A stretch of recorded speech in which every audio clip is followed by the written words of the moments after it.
I want to bring in my main man.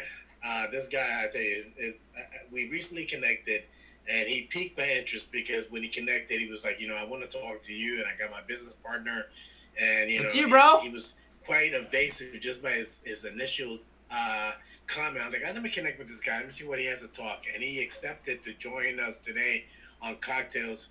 One thing I wanted to tell you before he comes on, he's been hanging in there since the beginning of the show. So he might be just like me at the bottom of his bottle. So, just bear in mind whatever he might say, yeah, just like Marco. So, Ryan, like I've asked everyone else, tell folks about you.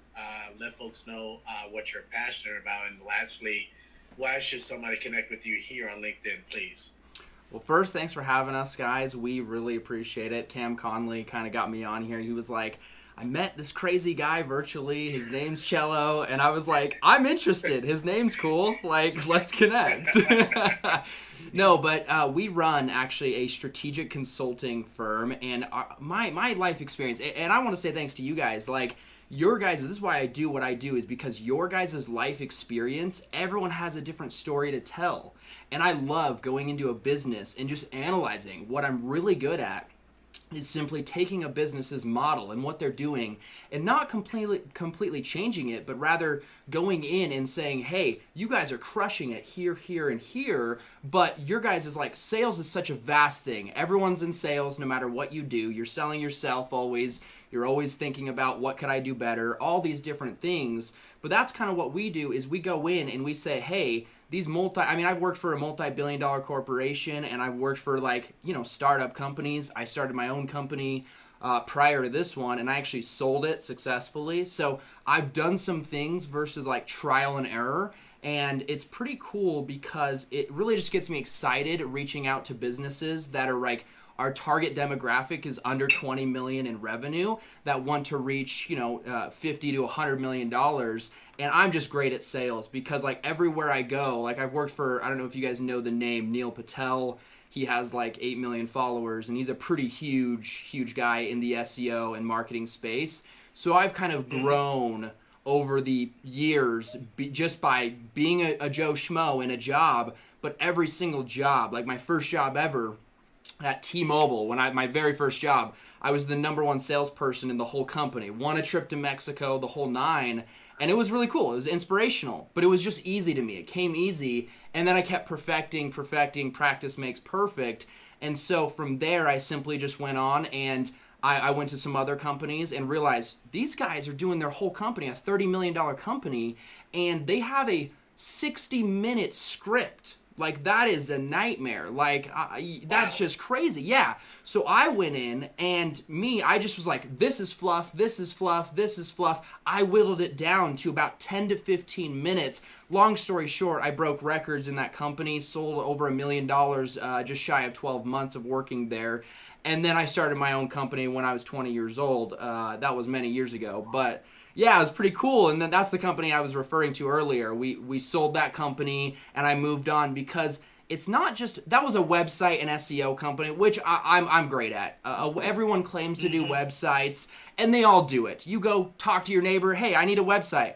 Well, I'll do it. Give me $2,000, $3,000. I'll do it for you. Don't worry about it, right? But that's not what you need. I think Jordan gets a little bit about that, right? Yeah. There's definitely nasties out there. Right? But no one knows. Like, Google looks at the behind the scenes, how relevant is your content, and you got to be like looking up all the strategic info on your competitors, what you want to rank for, just the whole nine. There's so much that goes into it that people don't understand. That's why I love at the beginning of the show 2 hours ago, the gentleman popped on, and he was like, he runs social media. I wanted to talk to him a little bit because I commend him. Social media is such a hard game because you have to either have a lot of money or be consistent as heck in that game because it's just a long play. You know what I mean? Yeah. Yeah. Are you talking about the gentleman that started Sander? I got his name. I wrote people's names down. Sander something. Yeah. Sander Bean or Bain or something like that. Yeah.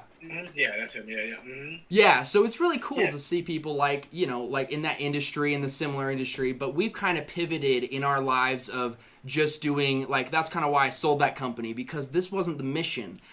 Everyone, I don't care who you are, everyone, whether you just started a company, you need sales, right? That's obviously the first and foremost, but what you really need is you really need a strategy on how you're going to get to your goals and above. So that's kind of what, I don't care if you're like a beginning starting out company or you're a multi-billion-dollar company. Like I worked at a company called Solution Reach. They have over about 800 to 1,000 employees now. That's a ton.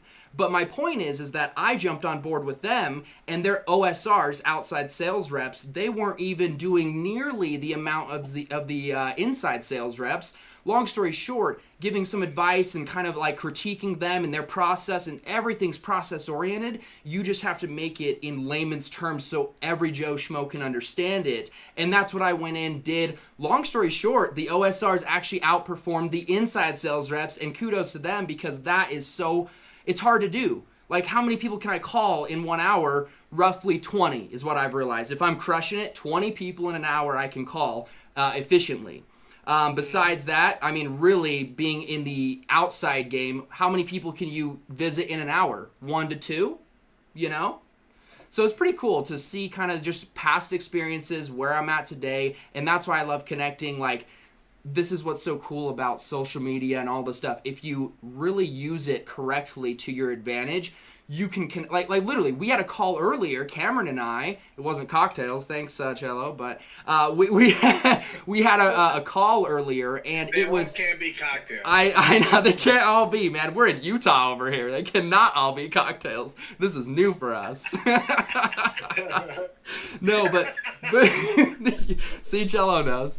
No, but I know. A lot of my good friends are from Utah. It's beautiful. And, so I understand very well. Yeah, it's beautiful. It's just a different way of living. But no, we had a call with a huge company. They're doing really well, but they just need help, and it's just. That's what gets me excited, as you can tell. I'm obviously a very energized person, right? I can hear the passion, and if anything, it's quite contagious. So I appreciate you not holding back. Right. This is what I say what I think. This is who I am. Accept it or love me or hate me. That's what I tell people. That's what it is. There's no in between with me. No, that's awesome. I appreciate that. Now, just like what I asked Catherine, I'm curious to know what individuals that you work with. Let's say, for instance, let me ask you this way: who is your ideal client? And then, if anything, who is also the client that you have worked with that people might be surprised that you work with, that industry or level of clients? So I'm curious to know if you have a one that you'd like to share, or demographic. Let's say for that. Yeah, no, absolutely. So our ideal kind of demographic, the person that we love to seek out currently, everything's about innovation and change, and you always have to be willing to adapt. But right now is under 20 million, because like we just talked to this, like I said earlier, this gal named Katie at this other company. I know confidently she runs a travel agency, and they're at $15 million a year in revenue. I know within 5 years or less, we can make that a $100 million a year company. So that's kind of the flow, is under 20 million, someone that wants to literally like 5 times their revenue within a good, consistency is key, obviously, but that's kind of our main bread and butter, is really someone like that. And then to add to that, Chello, it's someone that typically has some sort of sales cycle or process, or business is sales, so usually everyone has this, but that's kind of our bread and butter, is someone that has salespeople in-house. Maybe, she actually had a bunch of salespeople that were remote. I mean, the whole coronavirus thing is kind of a given. Everyone, well, not everyone, but a lot of people are remote right now. So that's kind of what we really like to focus on, is just, you guys are great at a lot of things, but I don't care if you're the best person in the world at what you do. You take an outsider's point of view, they're going to find flaws. You just have to, we look for people that are open-minded. Because, I'm younger than most people, and I haven't experienced certain things in my life, but I have experienced sales. I have experienced, I know everything about a website and SEO and marketing. I could rip apart anyone's, website or anything and really just do it in a constructive way where I give them, hey, here's what you're doing great, here's what you improve on, and here's how. The implementation is the most important part, because other than that, you're just a person with a business plan in hand doing nothing. You know what I mean? Implementation is everything. You know what I mean? No, I agree.